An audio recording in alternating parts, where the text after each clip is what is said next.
Hey, it's Michael Tiny Saul with the market autopsy video for the week ending November 9th, 2012. First and foremost, I'd like to thank everybody for the emails and the good thoughts that they had regarding Hurricane Sandy. I got hit pretty bad as far as losing power. We lost power for about 8 days, but otherwise there was no damage to the house. My grill fell over in the backyard, if that's anything.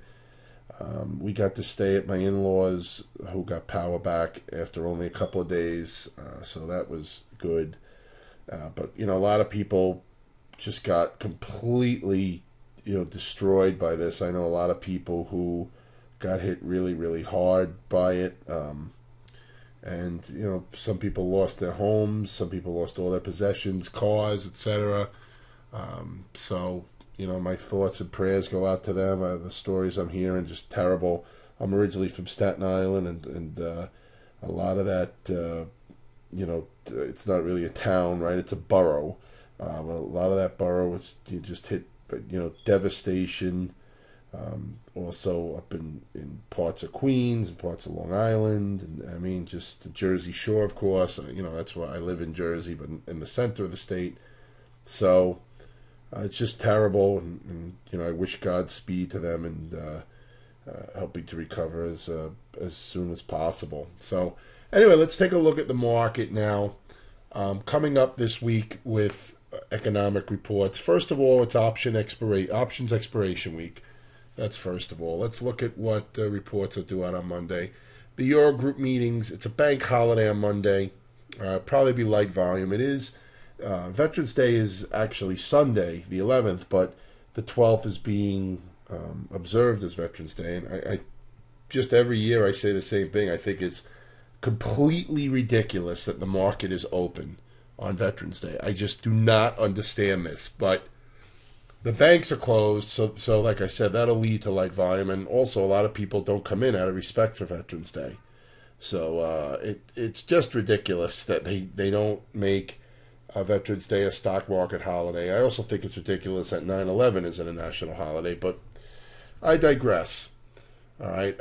Anyway, so Monday expecting it to be light volume. On Tuesday, you got the German ZEW economic sentiment,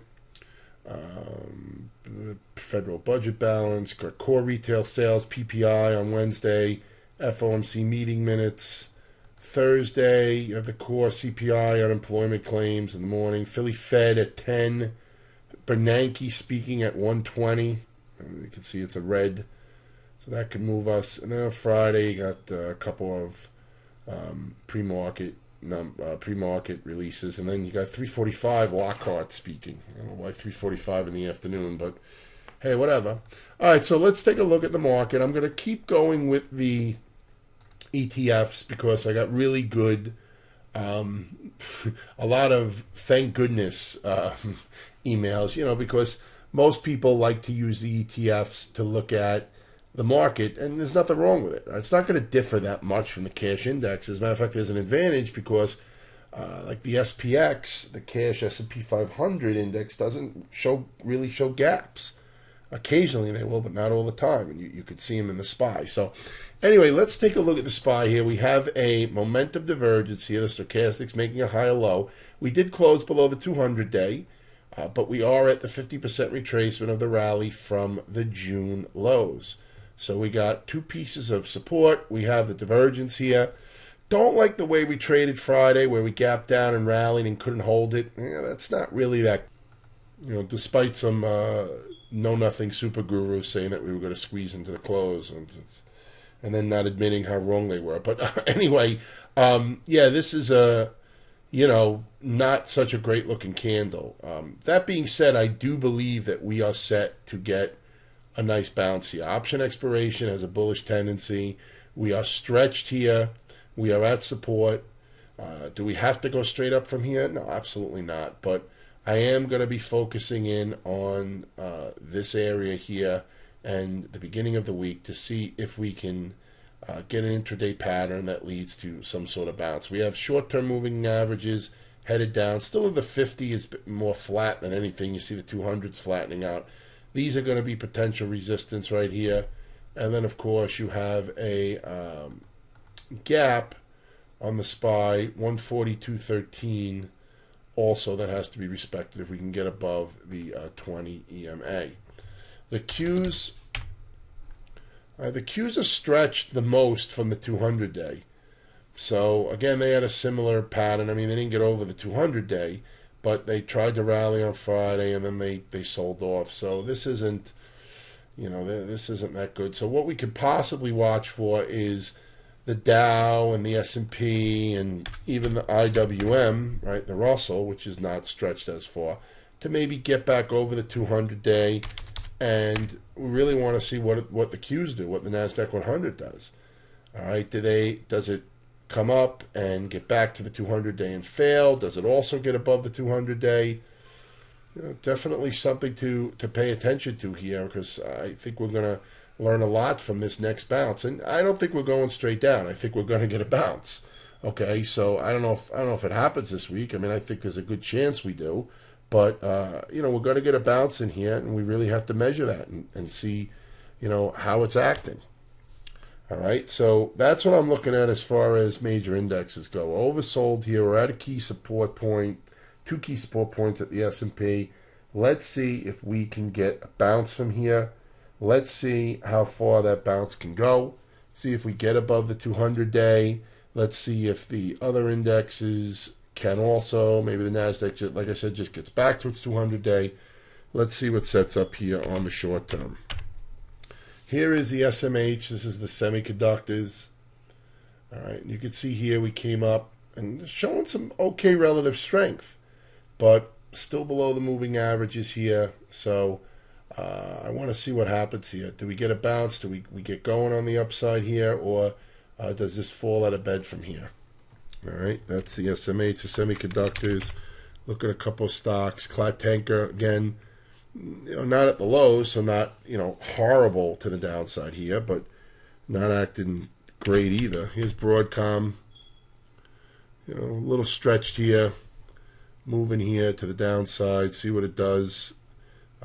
Grab a fib grid on this. Let's grab a fib grid, and we can see. All right, that we're right at the 78.6. So, if this is support here and we get a bounce, let's see what we do as we head into those moving averages. Here's Intel, okay, down here, headed to possibly towards 20. What about something like an AMD? Yeah, just, this isn't one of the bellwethers anyway, but you can see this thing is just getting battered. I mean, it's getting really cracked here. Let's look at the weekly. Yeah, just, crushed. You can even go to monthly, and you could see. And we still have a little bit to go, it looks like, to get to the all-time lows down here at 162. All right, let's look at the banks. Okay, the banks, not acting so hot. Had the big push down through the 50-day. Doji on Friday, good sign, but you got the 200-day right here. We're at support.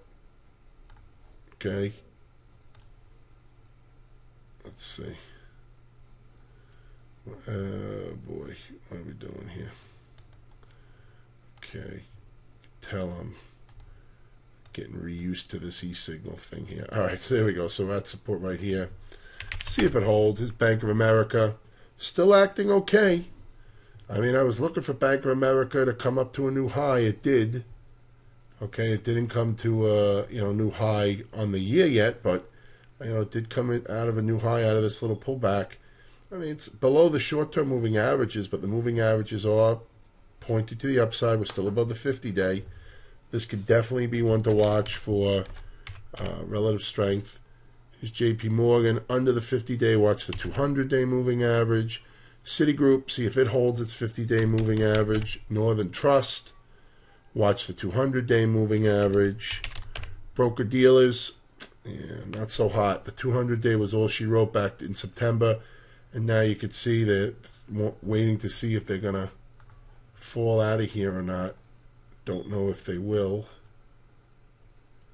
Okay, don't know if they will fall out of here or not, but you can watch this level here. at 81.40. See if it can break that and continue down. What about Goldman? Okay, Goldman creeping, and then boom. Watch the 200-day, see if that comes in and holds. Here's the cyclicals. Not acting terrible here. Not acting terrible here. Back down to the 50-day moving average here. See if it gets a rotation off of this. How about the biotechs? Yeah, I mean, the biotechs, I don't know. It's, you got this little pattern here. Is it technically a flag? I don't know. Looks more like a consolidation. It's sitting right at the 200-day. Okay. But healthcare, not really doing much. Okay. Gold, back to its 50-day. So let's see, does this is GLD. Let's see, does this hold here? Or does it, break above it, or does it roll over from here? Okay, this really isn't a bear flag because this wasn't an impulse down. This is more of a pullback. I'd love to know how to adjust this so I don't have to keep doing that with the 200-day. But this could be corrective here. So see if the 200-day hold. Here's gold futures. They look similar. All right. The GC, Doji at the 50-day. Okay, silver. Yeah, looking lamer than gold, right? A little doji up here before the 50-day. Did get the 200, did get a bounce. See if you got, that's soybeans, not silver. I don't know what silver futures are. No, this is milk. Well, I know what the milk futures are. I don't know why I was using, no, it's nothing. But now we at least have milk futures if we want to look at milk futures. All right, okay, so silver, we'll just use SLV for now. See the 50 days there. Here's oil. Yep. It'll be nice to see a nice push down and get more lower gas prices, especially after Sandy. Kind of inflated them a little bit. Besides all the price gouging that was going on, those places are going to get cracked open. But I guess they thought they could raise prices to $6 a gallon, just nuts. And people were paying it, but they're going to get cracked for profiteering, obviously. Here is crude futures, so it's similar. Okay, let's look at some oil stocks. Exxon, watch the 200-day as potential support. Halliburton, looks like a little head and shoulders here on its way down. Measured move would be what, 38? If this is the neckline, which I don't know why this wouldn't be the neckline, but if this is the neckline, it's going to 24. If this is the neckline, it's going to 28. Based on the measured move I'm talking about, right? Doesn't necessarily mean it's going to go there. Doesn't necessarily mean it's not going to stop there. How about Apple? Yep. All of a sudden, everybody hates Apple. Bear market, blah, blah, blah. Okay. But if this thing gets a bounce going, it could be a vicious snapback. So I'm not saying that, it's a terrible idea to be short this stock, right? I don't, in my opinion, Apple can definitely see some more downside here. But, all right. So I'm sorry. I had to pause the video.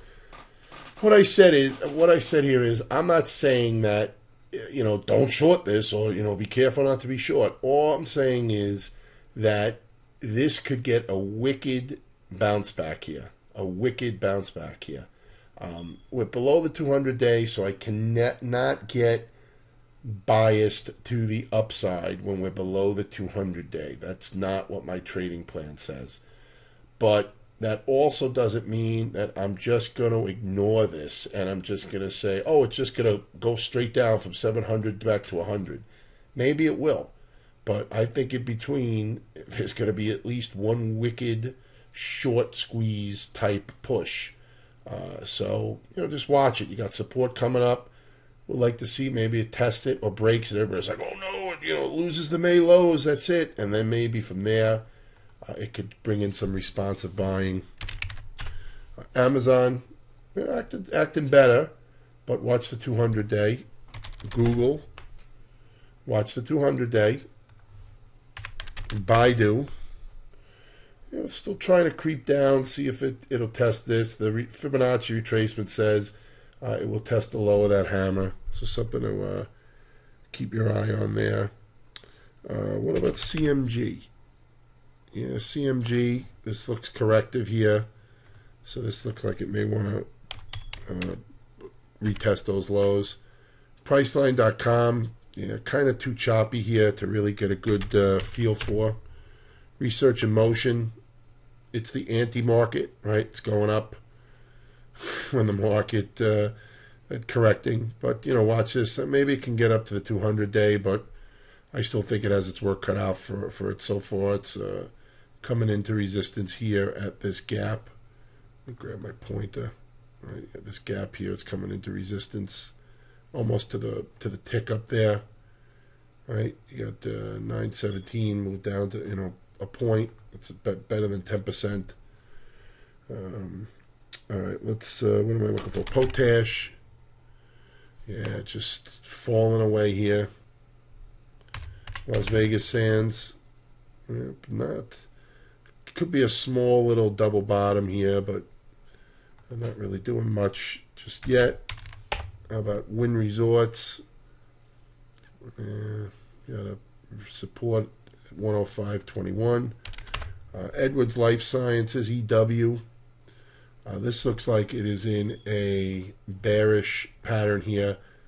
This is a sharp impulse, and so far it's just been digesting here, and it's been wedging up, holding the 200-day. Got to wait for some confirmation, and it's got to go, right? So it's got to break and keep going. You can't just sit there and let it break and then wiggle back in. But this one looks like it's bearish to me. Looks like it wants to trade lower. A stock like MCP, Molly Corp, wow. Just completely crushed here. Look at these bigger charts. All right, at all-time lows. See what this does if it gets to 5. Okay. What else? Disney. Full disclosure on Disney. My children own some shares of Disney that were given to them by friends and relatives. So I'm not talking about Disney here because I want I'm looking to pump and dump it. First of all, they don't really own that many shares of it, number one, and number two, kind of hard to pump and dump Disney. But full disclosure, so there's no moral conflicts. But you see here, you got the spinning top right at the 200-day moving average. So this one could be ready for a bounce. Of course, if it loses it here, then this thing could go down to below 40. So you got to watch this. You got to watch Disney. Let's see. I'm looking at a couple of others. What about Semantic? All right. Yeah, it's a little choppy. More choppy than anything. First Solar. I mean, look at this thing. This is just chopping around, not knowing what the heck it's going to do. Waiting. All right, let's see.